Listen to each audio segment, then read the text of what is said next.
সিয়া যখন রান্নাঘরে আমাদের চিকির ওপর চড় মারার জন্য হাত তুলল, তখন চটপটে চিকি শুধু সিয়ার হাতটাই আটকে দিল না, বরং নিজের ওপরেই এক মারাত্মক রিস্ক নিয়ে এক ঝটকায় গরম কফি নিজের মুখে ঢেলে দিল আর সিয়াকে পুরো পরিবারের সামনে বানালো অপরাধী। ওদিকে সবার সামনে রামকালকের মহানবমীর পুজো নিয়ে এমন এক ধামাকা ঘোষণা করল যা শুনে সিয়া আর কুটিল রতন একেবারে আগুনে পুড়তে থাকলো। কিন্তু বেডরুমে যাওয়ার পর রাম কিভাবে ধরে ফেলল চিকির এই গোপন চালাকি, আর নবমীর শাড়ি নিয়ে ঘরে ঢুকতেই লাল ওড়নার নিচে দুজনের কোন দুর্দান্ত রোমান্স শুরু হলো, জানতে হলে ভিডিওটি একটু স্কিপ না করে শেষ পর্যন্ত দেখো। হ্যালো ভিউয়ার্স, তোমাদের জন্য নিয়ে আসলাম তোমাদের সবথেকে প্রিয় সিরিয়াল ভালোবাসি তোমায় এর 139তম পর্বের এক দুর্দান্ত ও মন ছোঁয়া সম্পূর্ণ এক্সপ্লেনেশন। আজ রাম ও চিকির ভালোবাসা যেমন এক চরম পর্যায়ে পৌঁছাবে, ঠিক তেমনই সিয়ার অহংকার ধুলোয় মিশে যাবে। ভিডিওটি একটুও স্কিপ না করে শেষ পর্যন্ত দেখো, আর যারা এখনো চ্যানেলটি সাবস্ক্রাইব করনি তারা জলদি সাবস্ক্রাইব করে বেল আইকনটি অন করে দাও।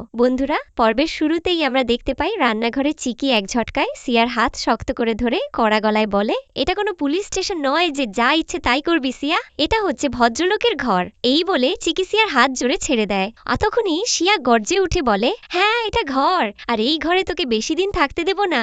কখন যে তোর হাত থেকে আমি রামকে কেড়ে নেব তুই নিজেও বুঝতে পারবি না। এই বাড়ি থেকে যদি তোকে না বের করেছি, আমার নামও সিয়া না। সিয়ার মুখে এই অহংকার শুনে চিকি ভয় না পেয়ে বলে, তাহলে বল তোর আসল রূপটা কি? সিয়া আরো রেগে বলে, তুই কিন্তু এখনো আমার আসল রাগ দেখিসনি। তখনই চিকি সগর্বে বলে ওঠে, আজ তুই এই গ্রামের মেয়ে চিকির আসল রাগ আর ট্যালেন্ট দেখবি। এই বলেই চিকি পাশে রাখা গরম কফির কাপটা নিজের হাতে তুলে নেয়। সিয়া ভাবছিল কফিটা হয়তো তার মুখে ছুঁড়ে মারবে, কিন্তু সবাইকে চমকে দিয়ে চতুর চিকি এক ঝটকায় সেই গরম কফি নিজের মুখের ওপর ঢেলে দেয়। সিয়া পুরো অবাক হয়ে হাঁ করে তাকিয়ে থাকে। ওদিকে কফি ঢালার পরেই চিকি কান্নার নাটক শুরু করে ইংলিশ মিডিয়াম দাদাবাবু বলে চিৎকার করতে করতে হলঘরের দিকে দৌড়াতে থাকে। চিকির কান্নার আওয়াজ শুনে রাম, দাদাবাবু ও সুগন্ধা দেবী সহ সবাই দৌড়ে আসে। চিকি তখন সিয়ার দিকে আঙ্গুল তুলে কাঁদতে কাঁদতে বলে, এই শয়তান সিয়া আমার মুখে গরম কফি ঢেলে দিয়েছে। সিয়া ছটফট করে বলতে থাকে, না দাদাবাবু আমি কিচ্ছু করিনি, ও মিথ্যা বলছে। তখনই দাদাবাবু রেগে সিয়াকে ধমক দিয়ে বলেন, সিয়া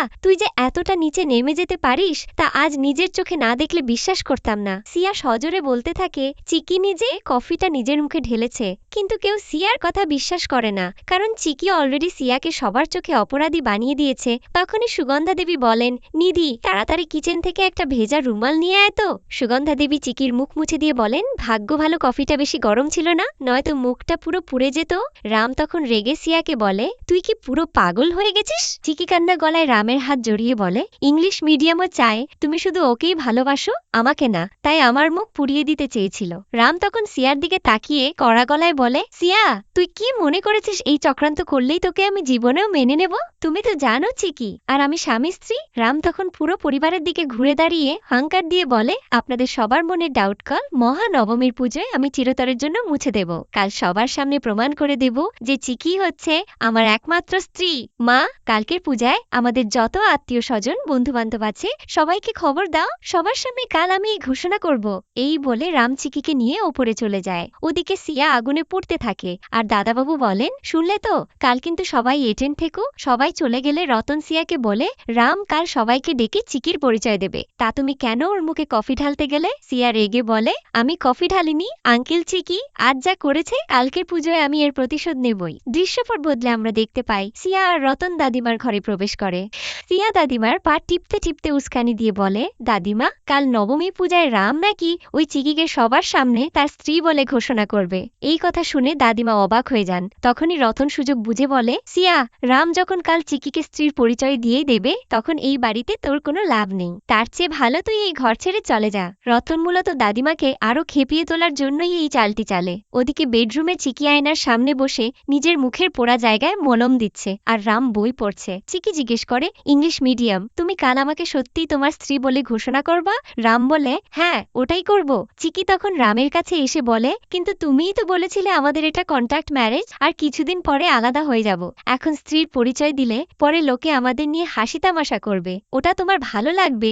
রাম উঠে দাঁড়িয়ে চিকির কাছে এসে বলে, চিকি আমি অন্য মানুষদের হ্যান্ডেল করতে পারবো, কিন্তু মাধবী, সিয়া, দাদিমা আর রতন আঙ্কেলের এই প্রতিদিনের মানসিক যন্ত্রণা আমি আর নিতে পারছি না, ওদের মুখ বন্ধ করা দরকার। রাম তখন মুচকি হেসে বলে, তবে হ্যাঁ চিকি, আজকের কফিটা কিন্তু সিয়া ঢালেনি, ওটা তুমি নিজের ওপরেই ঢেলে দিয়েছ। কি ঠিক বললাম তো? চিকি হাঁ করে করে ভাবতে থাকে রাম কিভাবে এটা ধরলো। রাম হেসে বলে, চিকি তুমি এখনো এতটা স্মার্ট হওনি যে এই শহরের সবথেকে বড় লয়ারকে বোকা বানিয়ে ফেলবো। চিকি লজ্জা পেয়ে বলে, ধুর, আমি তো শুধু তোমার ট্রিক্স ফলো করতেছিলাম। রাম চিকির মাথায় হাত দিয়ে বলে, যা হোক, কিন্তু এই কফি যদি সত্যি গরম হতো তবে কি হতো? নিজের ওপর রিস্ক নেওয়ার দরকার নেই। কালকের পুজো নিয়ে টেনশন করো না, যা করিবার আমি করব, তুমি শুধু রেডি থেকো। মিসেস চিকি অগস্তি ওদিকে দাদিমার আগে কাঁপতে কাঁপতে বলেন, আমি কিছুতেই এই চিকিকে রামের স্ত্রীর স্বীকৃতি হতে দেব না। দাদিমা তখন সিয়াকে বলেন, সিয়া, কাল নবমী পূজায় রামের সাথে একসাথে প্রধান আরতি, ওই চিকি নয়, তুই নিজের হাতে করবি। সিয়া খুশিতে মুখে হাত দেয়। পরের দিন সকালে দাদিমা, সিয়া এবং রতন একসাথে বসে আছেন। সুগন্ধা দেবী এসে দাদিমাকে ওষুধ খাইয়ে দেন। ঠিক তখনই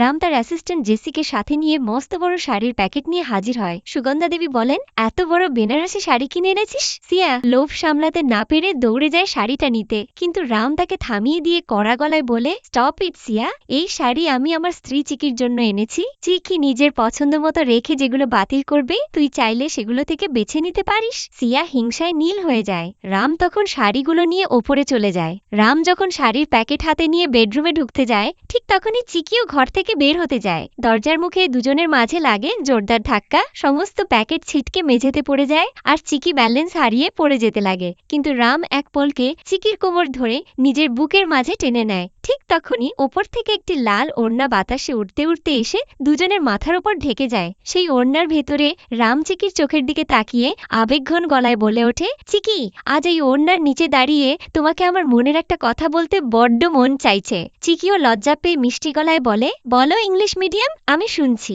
রাম আরও একটু রোমান্টিক হতে যায়, কিন্তু তখনই তার এক্সপ্রেশন বদলে যায় এবং ব্যথায় মুখ কুকড়ে বলে, আরে চিকি, তুমি প্লিজ আগে নিজের পায়ে ভর দিয়ে সোজা হও। আমার হাত চিড়ে যাচ্ছে, হাত পুরো ভেঙে যাচ্ছে, প্লিজ সোজা হও। এই রোমান্স ভাঙা ডায়লগ শুনে চিকির আগে ফুঁসে ওঠে। ওড়না ছুঁড়ে ফেলে রামকে ধাক্কা দিয়ে বলে, খুব তো শক্তিশালী বীর পুরুষ। মুখে বড় বড় ডায়লগ আর কাজের বেলায় ঠন ঠন। 2 সেকেন্ড ধরে রাখতেই ওনার হাত ভেঙে যাচ্ছে। তোমার ওই পকেটমার শক্তি পকেটেই ভরে রাখো। চিকি তখন শাড়িগুলোর দিকে তাকিয়ে জিজ্ঞেস করে, আচ্ছা, এত দামি শাড়ি কার জন্য এনেছো? রাম মুচকি হেসে বলে, আরে বুদ্ধু মেয়ে, কাল মহা নবমীর পূজায় আমার পাশে দাঁড়িয়ে পড়ার জন্য এগুলো তোমার জন্যই কিনে এনেছি। চিকি তখন সমস্ত অভিমান ভুলে খুশিতে খিলখিল করে হাসতে থাকে। আর এভাবেই এক মিষ্টি রোমান্স ও ভালোবাসার মাঝে শেষ হয় আজকের পর্ব।